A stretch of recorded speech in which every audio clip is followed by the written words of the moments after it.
दर्शक भी नमस्कार। मैं हूं आचार्य रामकृष्ण शास्त्री और आपका प्रिय यूट्यूब चैनल एस्ट्रोलॉजर एक्सपर्ट में आपका स्वागत है। आज हम बात करेंगे पुनः भादव मास एक प्रकार से पुत्र मास के रूप में भी एक माना जाता है।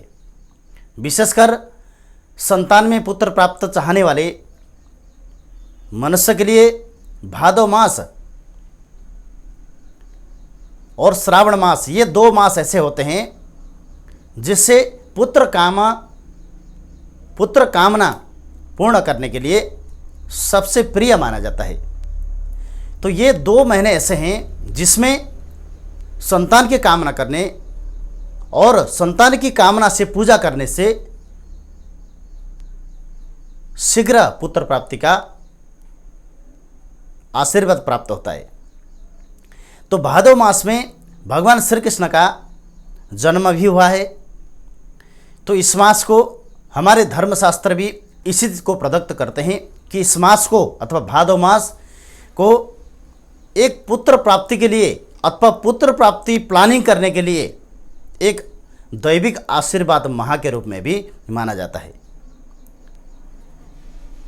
जो भी पुत्र प्राप्ति की कामना से अब तक पूजन कर रहे हैं अथवा प्रतीक्षा कर रहे हैं, उनको भादव माह में गर्भ धारण करना अथवा भादव महीने में पुत्र प्राप्ति की अनुष्ठान करना उनके लिए फलदायी माना जाता है। तो भादव माह का जो संज्ञा है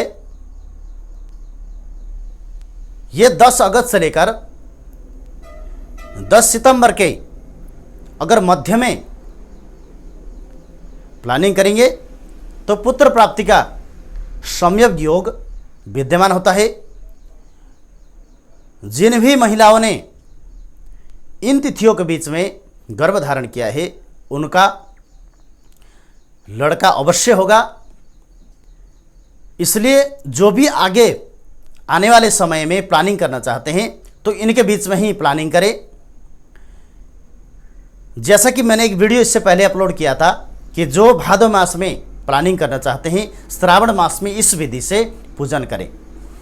अगर वो पूजन आप लोगों ने किया है तो आपको 100% फल प्राप्त होगा। किसी भी चीज़ को आपको सहारा लेने की ज़रूरत नहीं पड़ेगा।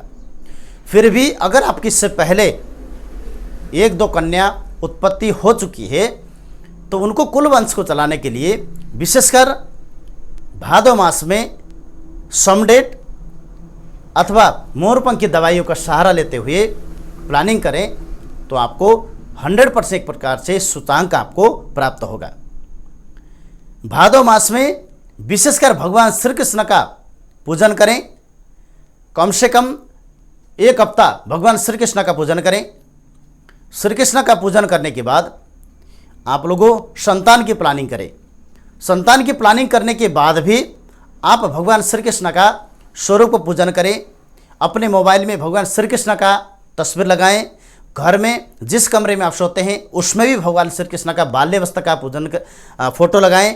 आप अपने पूजन में भी भगवान श्री कृष्ण का तस्वीर लगाएं और मन में ओम श्रीम नमः या फिर ओम श्री कृष्णाय नमः इस मंत्र का निरंतर आप जाप करें।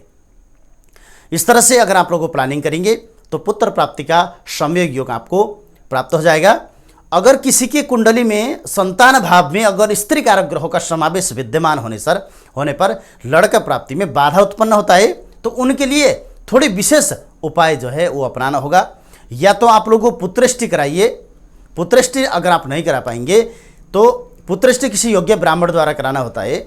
और पुत्रष्टि अगर नहीं करा पाएंगे तो आप लोगों के लिए गर्भधारण से पहले सूर्यमुखी फूल का सेवन करें। कम से कम 15 दिन सूर्यमुखी फूल का सेवन प्रातः शाम दोनों पति पत्नी सेवन करें।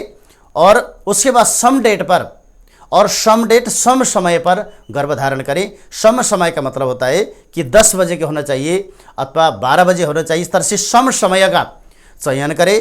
और हो सकता है तो जिस दिन गर्भधारण का सम डेट होता है उस दिन सम होरा उसी दिन का होरा भी अगर आपका सम्मिलित कर पाएंगे तो उस होरा के भी सम्मिलित करके अगर आप लोगों संतान की प्लानिंग करेंगे तो आपको लड़का होगा। उसके बाद गर्भधारण के 25 से लेकर 45 दिन के बीच में मोरपंख की दवाई बना के आपको सेवन करना है। मोरपंख की दवाई बनाने की विधि वीडियो मैंने इससे पहले प्रस्तुत कर चुका हूँ, वीडियो देखिए। उसके अलावा अन्य विधि भी मैंने प्रस्तुत कर चुका हूँ, वो भी आप लोग वहाँ जाकर देख सकते हैं। इस तरह से अगर आप लोग प्लानिंग करेंगे तो आपको लड़का ही होगा। और सभी भादव मास में जो प्लानिंग करने वाले हैं उन्हें भगवान श्री कृष्ण पुत्र ही प्रदान करें, यही मैं प्रार्थना करता हूँ।